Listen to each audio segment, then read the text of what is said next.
bersyukur padamu ya Allah.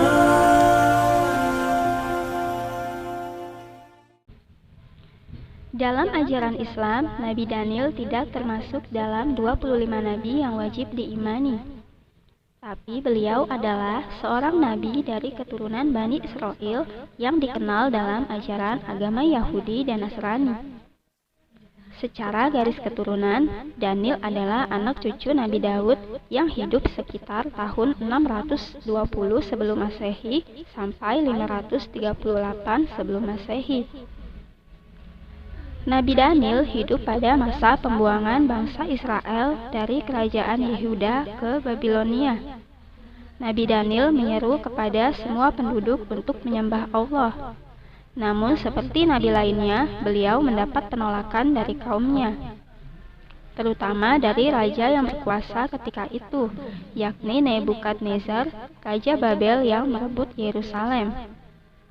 Raja Nebukadnezar tidak menyembah Allah, dan dia menyembah dewa-dewa.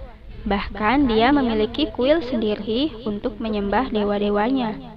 Mengetahui Nabi Daniel menyebarkan ajaran yang bertentangan dengan kepercayaannya, Raja Nebukadnezar memerintah pasukannya untuk menangkap Daniel dan kemudian membuangnya ke dalam gua berisi singa kelaparan. Namun Allah memberikan mukjizat kepada Nabi Daniel. Singa yang sangat buas dan kelaparan itu justru tunduk kepada Nabi Daniel. Selama beberapa waktu, beliau terdampar bersama kawanan singa buas di dalam gua. Nabi Daniel tetap hidup bersama kawanan singa lapar di dalam gua. Nabi Daniel kemudian ditemukan dalam keadaan hidup, sampai seorang nabi bernama Armia diutus untuk menyelamatkannya. Sayangnya, tidak diketahui secara jelas apa yang terjadi setelah itu. Sebuah makam kuno yang terletak di benteng Kirkuk di kota Kirkuk, Irak diduga sebagai makam Nabi Daniel. Namun menurut versi rakyat Mesir, peristirahatan terakhir Nabi Daniel terletak di Alexandria, Mesir. Jasad Nabi Daniel ditemukan oleh sahabat Abu Musa al-Asy'ari ketika berjihad melawan bangsa Tartar di daerah Hurmuzan. Jasad Nabi Daniel ditemukan di Baitul Mal Hurmuzan, dan penduduk Hurmuzan menjelaskan bahwa jasad tersebut telah meninggal 300 tahun yang lalu. Akan tetapi jasadnya masih utuh dan tidak membusuk sedikitpun. Lalu Abu Musa al-Asy'ari mengirim surat kepada Umar bin Khattab sebagai khalifah saat itu.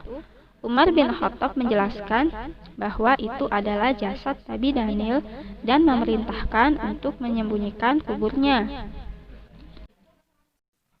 Diriwayatkan oleh Ibu Abi Syaibah dari sahabat Anas, tatkala mereka Abu Musa al-Asy'ari melakukan tustur, mereka menemukan jasad seseorang yang hidungnya panjang. Penduduk Hurmuzan beristighanah dan meminta hujan dengan perantara jasad tersebut. Abu Musa segera menulis surat kepada Umar bin Khattab. Umar membalas surat, "Sesungguhnya jasad tersebut adalah nabi di antara para nabi. Api tidak akan membakar jasad para nabi, dan bumi tidak akan merusaknya. Hendaklah engkau dan salah seorang sahabatmu menguburkannya di tempat yang tidak ada seorang pun yang mengetahuinya kecuali kalian berdua."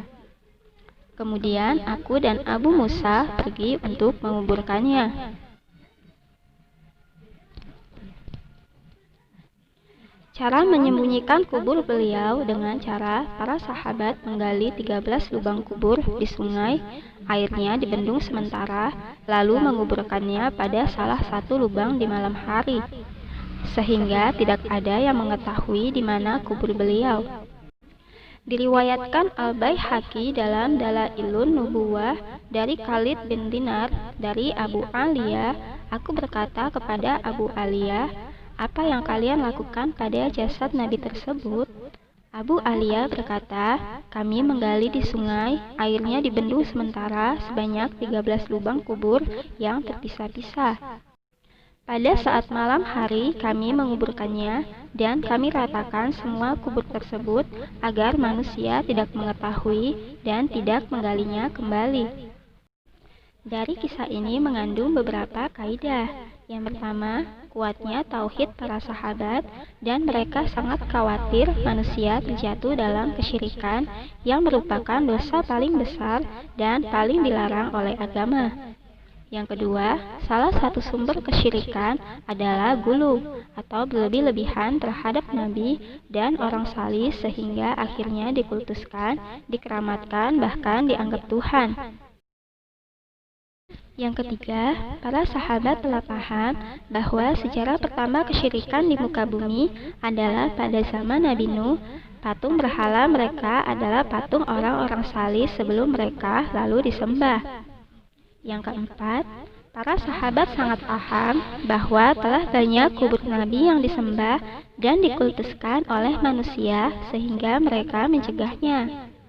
Yang kelima, kuburan bukan tempat ibadah.